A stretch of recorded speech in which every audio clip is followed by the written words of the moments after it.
21ویں صدی کی دہلیز پر کھڑے آج ہم اپنے گرد و پیش پر نگاہ ڈالتے ہیں تو ہمیں دنیا بھر میں بے شمار ایسے بچے ملتے ہیں جو کسی کنویں کی منڈھیر پر اپنا مستقبل سنوارنے کے لیے اپنی تختی دھونے کے بجائے اپنے بھوکے پیٹ میں روٹی کا ایک لقمہ ڈالنے کی خاطر کسی امیر کبیر سرمایہ دار کی سیاہ شیشوں والی چمکدار گاڑی دھو رہے ہوتے ہیں۔ یہ دیکھ کر دکھ ہوتا ہے کہ اپنے منہ پر قلم کی سیاہی ملنے کی عمر والے بچے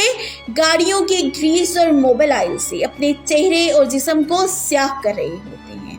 جن کے کندھے کتابوں کے بوجھ اٹھانے کے قابل نہیں، ان کے کندھوں پر اینٹوں کا بوجھ لادا جاتا ہے۔ یہی نہیں، ہمیں راہ چلتے ایسے سینکڑوں بوڑھے اور معذور افراد جو لوگوں کے آگے ہاتھ پھیلائے ہوئے یا سڑک کے کسی کنارے زمین پر ہاتھوں کا تکیہ بنا کر سوتے ہوئے نظر آئیں گے۔ ہزاروں مزدور، خواہ وہ بچے ہوں یا نوجوان، ان کے مستقبل کی معصوم آرزوئیں اور خواہشیں فیکٹریوں اور کارخانوں کی چمنیوں سے دھواں بن کر نکل رہی ہوتی ہیں۔ کھاتے پیتے گھرانوں کے بچوں کی تفریح کے لیے جب کسی غریب کا بچہ غبارہ پھلا کر کسی امیر کے بچے کو تھما رہا ہوتا ہے تو اس کی اپنی چاہتوں بھری تقدیر سمٹ رہی ہوتی ہے۔ اس وقت کیوں کوئی اس کے چہرے پر پھیلی ہوئی مایوسی نہیں دیکھتا؟ ریڑھی پر سیب بیچنے والا بچہ سالہ سال تک اس کے ذائقے سے ناآشنا کیوں ہوتا ہے؟ کہیں ایسا تو نہیں کہ سرمایہ داری نظام اس خوف میں مبتلا ہے کہ اگر ان بچوں کو مشقت سے ہٹا کر تعلیم پر لگا دیا جائے تو ان کے اپنے بچوں کی دیکھ بھال کون کرے گا؟ ان کی مرسیڈیز کے ٹائروں سے کیچڑ کون صاف کرے گا؟ ان کے گھروں کی بلند و بالا دیواروں کے ساتھ ساری رات کھڑے ہو کر چوکیداری کون کرے گا؟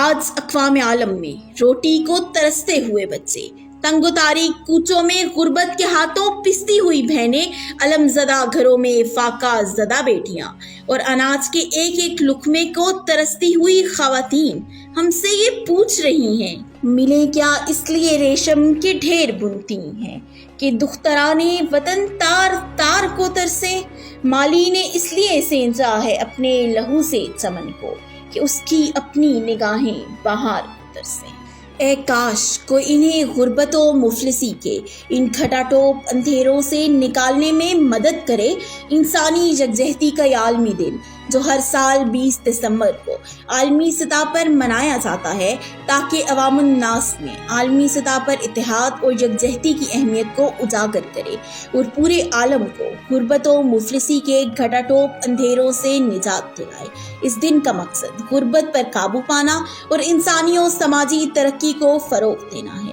لیکن یہ اس وقت ممکن ہو سکتا ہے جب ہم ظلم و جبر کے بلبوتے پر انسانوں پر حکومت کرنے کے بجائے تعمیر انسانیت میں اپنا حصہ ڈالیں، اور تعمیر انسانیت محبت سے ہی ممکن ہے۔ ارتقاء انسانی کی راہیں متعین کرنے کے لیے ہمیں محبت کے چراغ جلانے پڑیں گے تاکہ ذہنوں کی تزکین اور روحوں کی تطہیر کا فریضہ نبھایا جا سکے۔ محبت کے سامنے ناممکن و محال کچھ نہیں ہے، کیونکہ یہ پھیلے تو کائنات اور سمٹے تو قطرہ خون۔ آئیے انسانی یکجہتی کے اس عالمی دن پر خود سے یہ عہد کریں کہ ہم اس معاشرے کو محبت کے دیپ جلا کر روشن کریں گے اور اپنے نونہالوں کو فیکٹریوں سے اٹھا کر، کندھوں سے اینٹوں کا بوجھ ہٹا کر ان کے ہاتھوں میں کتابیں تھمائیں گے، کیونکہ اب تو پوری دنیا میں سسکتی ہوئی انسانیت یہ کہہ رہی ہے کہ بے پر کی کوئی بات نہیں چاہیے مجھ کو، ہاں تقریر مساوات نہیں چاہیے مجھ کو، منصف ہو تو تقسیم کرو زر کو ابھی سے، وعدوں کی سیارات نہیں چاہیے مجھ کو۔ اس لیے اب وعدوں سے ہٹ کر آئیے ان کی مدد کریں، ان کے زخموں پر مرہم رکھیں تاکہ وہ کل کو حرکت و ارتقاء کی طویل راہوں میں اپنا حصہ ڈال سکیں اور اس افلاس زدہ معاشرے سے غربت، بیماریوں اور مفلسی کے گہرے سائے ہٹانے میں اپنا کردار ادا کر سکیں، اور اس یقین و امید کے ساتھ کارزار حیات میں نکلیں کہ مٹا کر اندھیروں کا نام و نشاں اجالوں کی بستی بسائیں گے ہم۔